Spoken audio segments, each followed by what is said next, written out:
اعوذ باللہ السمیع العلیم من الشیطان الرجیم بسم اللہ الرحمن الرحیم الا اگر نہ، ایک تو ہوتا ہے الا، اس کا مطلب ہوتا ہے مگر، اور ایک جو ہوتا ہے الا یعنی ان اور لا یہ ملا ہوا ہوتا ہے۔ یہ الا بعض اوقات اس شکل میں بھی آتا ہے، ان اور لا ملا ہوا ہوتا ہے، اسے الا پڑھا جاتا ہے۔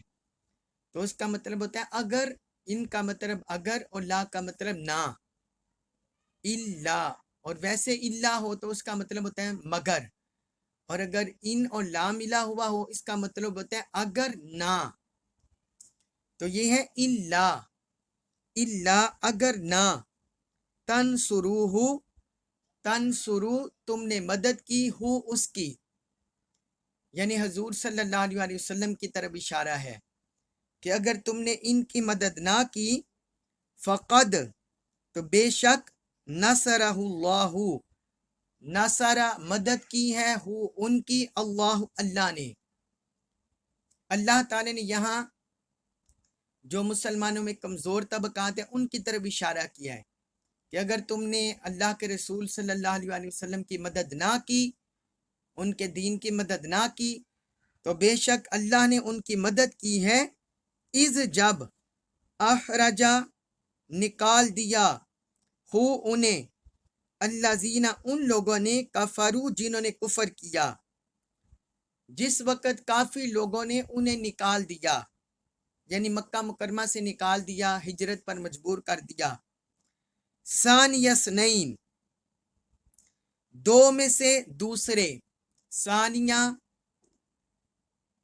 دوسرے، اثنین دو، ثانی اثنین دو میں سے دوسرے، اذ ہما، اذ جب، ہما وہ دونوں، ہما وہ دونوں، فی الغاری غار میں تھے، جب وہ دونوں غار میں تھے، اذ جب، یقولو وہ فرما رہے تھے، لصاحبہ لی سے صاحبی صاحب ہی اپنے، لصاحبہ اپنے صاحب سے، اپنے ساتھی سے، جب وہ اپنے ساتھی سے فرما رہے تھے، لا نہ، تحزن غم کر، لا تحزن غم نہ کر، ان اللہ ان بے شک اللہ اللہ، معنا مع ساتھ ہے نہ ہمارے، ان اللہ معنا بے شک اللہ ہمارے ساتھ ہے۔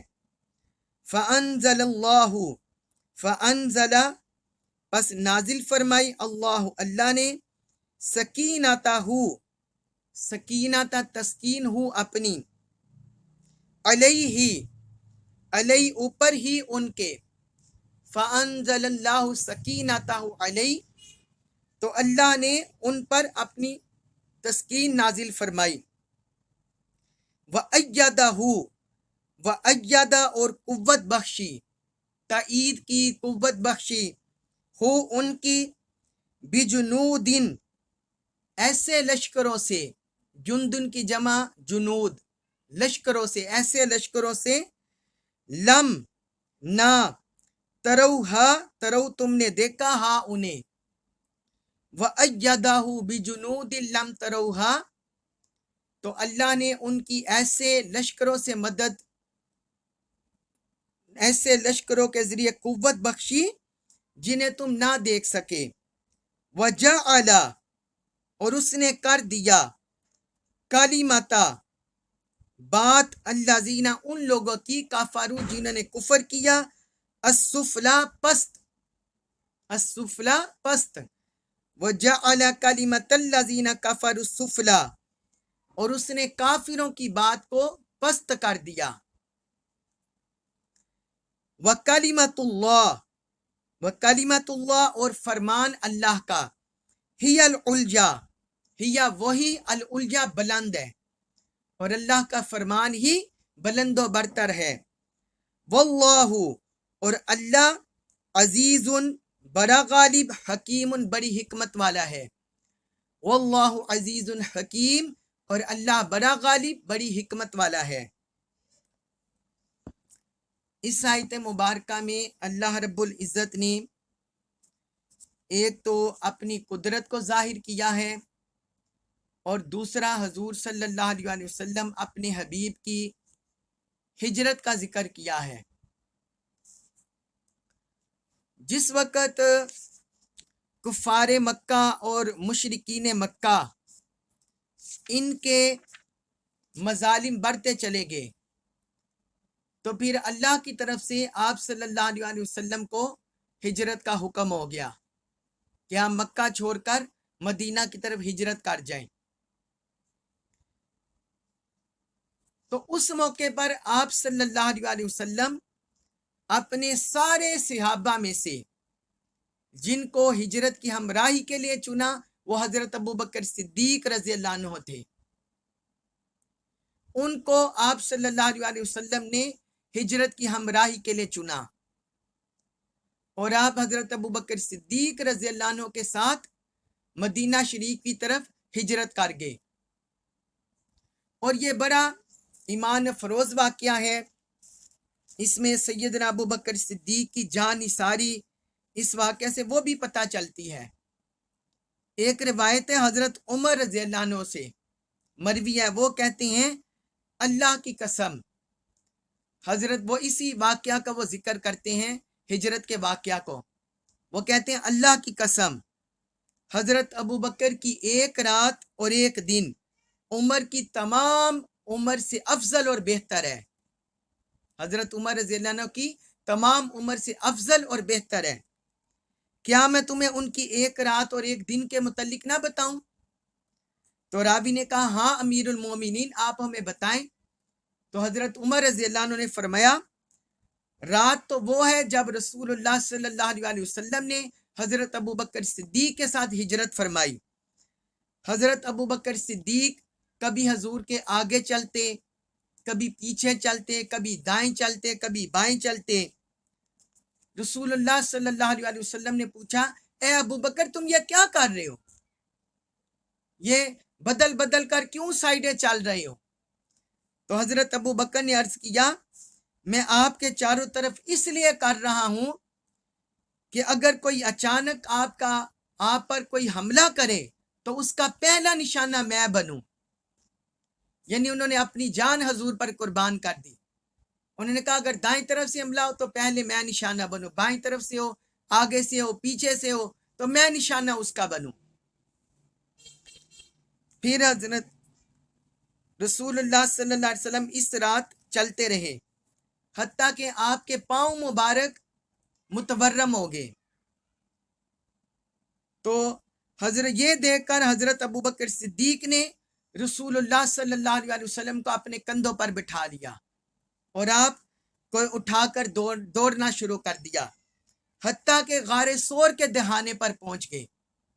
غار سور کے دہانے پر پہنچ گئے۔ وہاں انہوں نے آپ کو اتارا اور کہا اس ذات کی قسم جس نے آپ کو حق دے کر بھیجا ہے آپ غار میں داخل نہ ہو، پہلے میں داخل ہوں گا تاکہ اگر اس میں کوئی مضر چیز ہے تو وہ مجھے نقصان پہنچائے۔ غار کے دہانے پر بھی حضرت ابوبکر صدیق رضی اللہ عنہ نے حضور کی جان کا خیال کیا، اپنی جان کی پرواہ نہیں کی۔ یہ محب صادق ہوتا ہے، یہ عاشق صادق ہوتا ہے۔ انہوں نے کہا یا رسول اللہ پہلے میں غار میں جاؤں گا تاکہ وہاں کوئی سانپ بچھو یا اس طرح کوئی موذی حشرات ہے تو وہ مجھے نقصان پہنچائے، آپ کو نقصان نہ پہنچائے۔ حضرت ابوبکر صدیق غار میں گئے اور کوئی مضر چیز نہ پائی۔ غار میں بہت سانپ تھے جن میں مختلف اقسام کے، بہت سوراخ تھے جن میں مختلف اقسام کے سانپ تھے۔ ابوبکر کو یہ خوف ہوا کہ کہیں ان سوراخوں سے کوئی سانپ نکل کر حضور کو ایذا نہ پہنچائے، نقصان نہ پہنچائے۔ انہوں نے بعض روایات میں آتا ہے انہوں نے اپنے بدن کے کپڑے پھاڑے اور وہ سوراخ بند کر دیے۔ ایک دو سوراخ رہ گئے تھے، وہ ان کے پاس کپڑا ختم ہو گیا تو انہوں نے اس کے آگے اپنی ایڑی رکھ دی، اس سوراخ پر اپنی ایڑی رکھ دی تو اس کے اندر سانپ تھا۔ وہ سانپ اس روایت میں سانپ ان کے پیر پر ڈنک مارنے لگا اور ڈسنے لگا۔ حضرت ابوبکر صدیق اس وقت حضور صلی اللہ علیہ وسلم آپ کی